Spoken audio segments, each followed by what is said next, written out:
Hi everyone. Alright, so for today's video, I kind of just wanted to talk about why some wedding dresses are more expensive than other dresses. I kind of get asked this question a lot, and so I wanted to just kind of explain how that pricing works. So, um, there are a few different factors that go into dressmaking.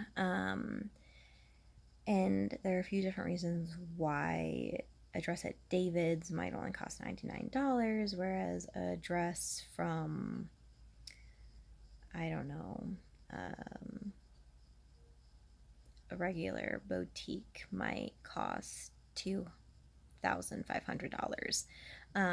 It really just kind of depends on a few different factors. So the first factor would be, and probably the biggest, is manufacturing. So the way that there are two different ways that wedding dresses are made. So the first is they can be made like fast fashion. So places like David's Bridal and other major bridal type salons or boutiques or shops or stores, they are all made with like ready to wear fashion principles, which means that they have a certain size and that they have a certain size pattern that they cut, and they cut like hundreds of different patterns and they sew them together, and then they have hundreds of these dresses that are just stored in warehouses all across I don't know, a couple different places. David's has warehouses all the way like up into Canada and stuff. So they just have wedding dresses in different places.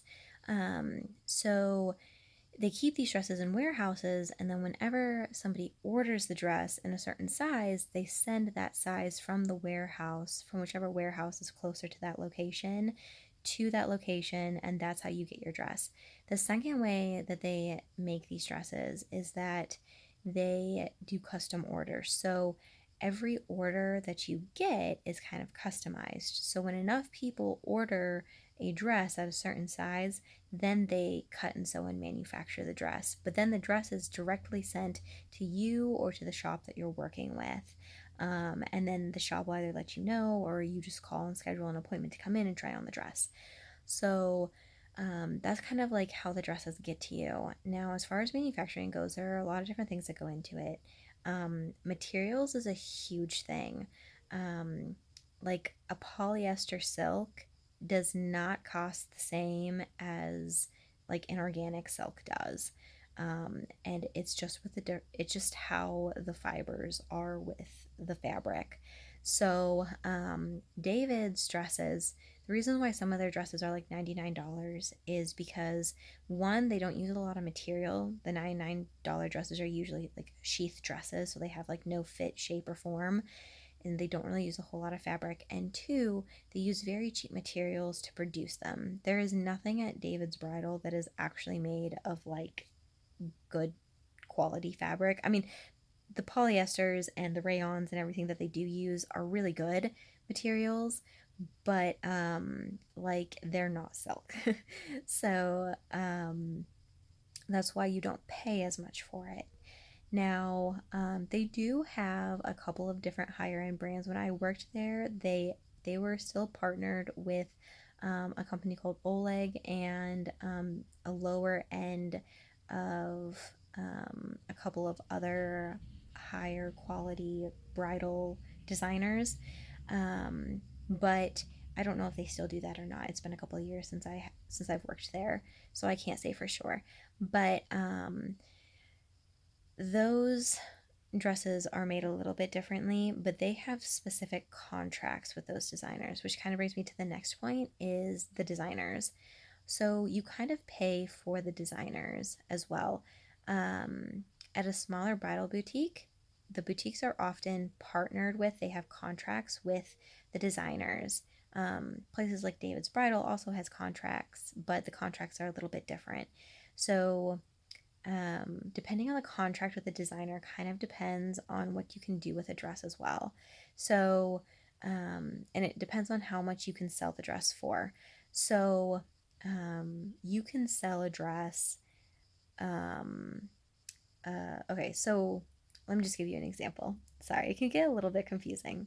Um, for example, one of the bridal shops that I worked with partnered with a bridal company called Modeka. And Modeka is it's a really great bridal company, and we absolutely love Modeka. We love their dresses.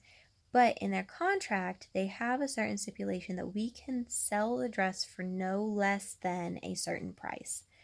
And that certain price might be like $2,500. So that means that the shop cannot sell the dress for anything cheaper than that, um, within a certain time frame. So after the style has fallen out of fashion, then they can lower the price a little bit.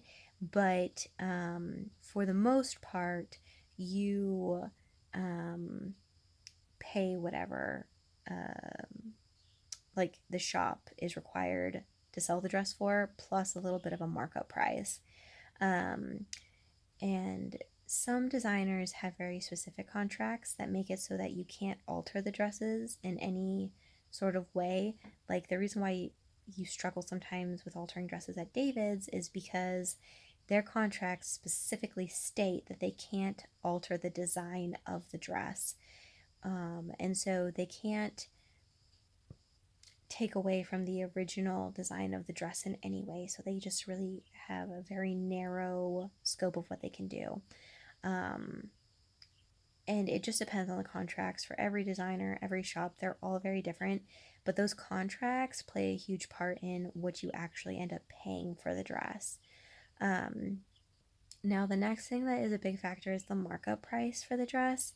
And the markup price is a certain percentage that every shop marks the dress up for so that they can actually make a profit. So they buy the dresses at a certain price, at a wholesale price or whatever, from the designer and the manufacturer, and then they mark up the price a certain percentage so that they can actually make money from the dress. Like if they just sold the dress at what they bought it for, they would not make a profit. They couldn't pay their employees, they couldn't pay their rent and their utilities and everything that goes into it.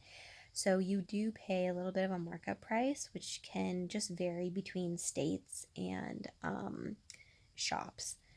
Everybody marks up a little bit differently. I believe the usual markup price is like, I want to say like between 20 and 40%. I could be wrong. I am not entirely certain, but you would have to kind of look into that. And then the last thing that kind of determines the price of a dress is kind of what the design of the dress is. So if you have a completely beaded ball gown dress, you are going to pay more than if you have like a basic sheath dress that is made from cotton. And it's just because you spent more on the materials to actually make the dress. And so it costs more because of labor and because of time and because of all these different factors. Because you pay essentially for the factory workers to actually make these dresses, and you pay for the materials that go into making the dress, and you pay for the labor involved in selling the dress. Like you essentially pay for all of those things kind of at the same time.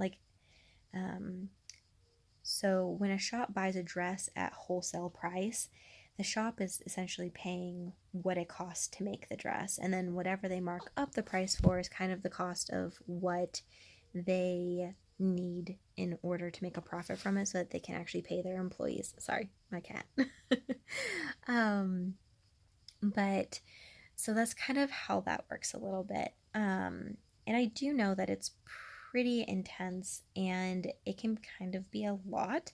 So if you guys would like a more, I guess, deeper dive into exactly how dresses are priced, I can definitely make a lot longer video on it and we can kind of cover it a little bit more in depth. We can start from the basic process of how a dress is made, I could also link a few different YouTube videos if you guys would be interested in that.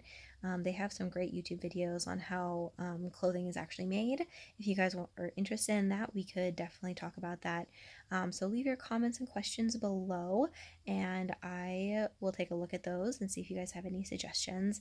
But other than that, until next time, happy shopping, and I will see you soon.